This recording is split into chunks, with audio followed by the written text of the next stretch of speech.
오늘은 3.1절입니다. 아주 중요한 날이죠. 근데 저는 잠비아에 있습니다. 아프리카 잠비아. 그래서 3.1절이기 때문에 RKA, 코리아, 마크, 태극마크, 그리고 심지어 바지도 태극마크 바지를 입고 있습니다. 아빠와 아들. 네, 시작합니다. 네, 여러분, 아빠와 아들 첫 시간입니다. 저는 지금 잠비아에 있고 말씀을 계속 나누려고 합니다. 오늘 마태복음 1장 1절에서 17절 말씀입니다. 1절만 제가 읽겠습니다. 아브라함과 다윗의 자손 예수 그리스도의 계보라. 오늘 예수님의 족보에 대해서 좀 얘기를 하려고 합니다. 먼저 여러분, 저의 친구 중에는 족보를 따지기를 굉장히 좋아하는 한 친구가 있습니다. 지금 전도사고 차전도사입니다. 보통 그 친구는 저희 친구들에게 어디 이씨인지 김씨인지 정씨인지를 굉장히 묻곤 합니다. 그러면서 자기는 뼈대가 있는 집안이라나 정통성이 있는 집안이라나 뭐라나 짓거리는데 가끔은 좀 화가 나기도 합니다.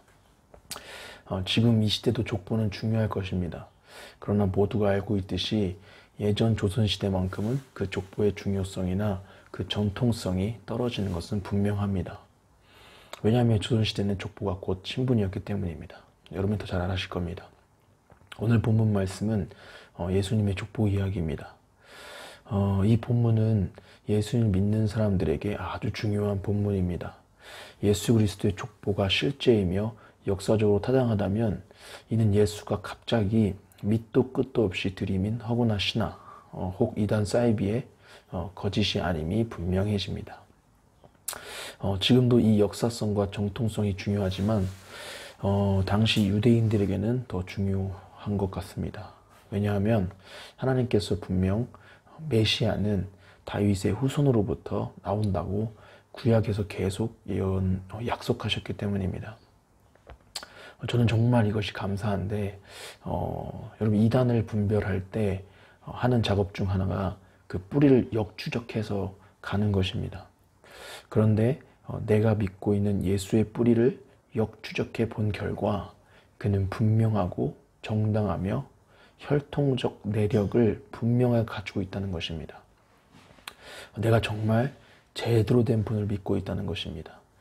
여러분들도 아마 그냥 믿은 예수가 분명하게 믿은 예수를 알게 된 이유는 족보를 역추적해보면 될 것입니다. 족보를 통해 예수님은 실제로 존재한 인물이고 그 정통성을 인정받을 수 있습니다. 그런데 오늘 말씀 묵상하면서 더 중요했던 것은 무엇이냐면 예수님은 육에 분명 속해 있으나 육에 속하지 않는 존재라는 것입니다. 즉 신령한 존재라는 것입니다. 왜냐하면 1절에서 15절까지는 낳고, 낳다, 낳고라는 능동태를 표현하지만 16절에서는 수동태로 표현하고 있습니다. 이는 성령에 의해서 마리아를 통해 예수 그리스도가 세상에 오셨음을 말씀해주고 확인시켜주고 있는 것입니다. 여러분, 그렇다면 저와 여러분도 마찬가지입니다. 오늘도 육에 속해 있으나 우리는 성령 안에 속한 자가 된 것입니다. 오늘 하루 어떻게 살아갈지 감이 오는 것 같습니다. 마지막으로 하나 더 나오고 싶은 것은 하나님의 약속의 은혜입니다. 예수님의 족보에는 부정한, 그러니까 당시 왜 이 부정한이라는 표현을 쓰냐면 당시 시대적 시각이 있었기 때문입니다. 부정한 이방 여인들이 셋이나 등장하고 그 외에도 죄를 범하고 하나님께 실수를 하는 사람들이 등장합니다. 그럼에도 그들이 예수님의 족보에 존재하고 그들을 통해서 예수님의 오심이 이어진 것은 하나님께서 다윗에게 약속하신 약속 때문이며 사랑 때문입니다.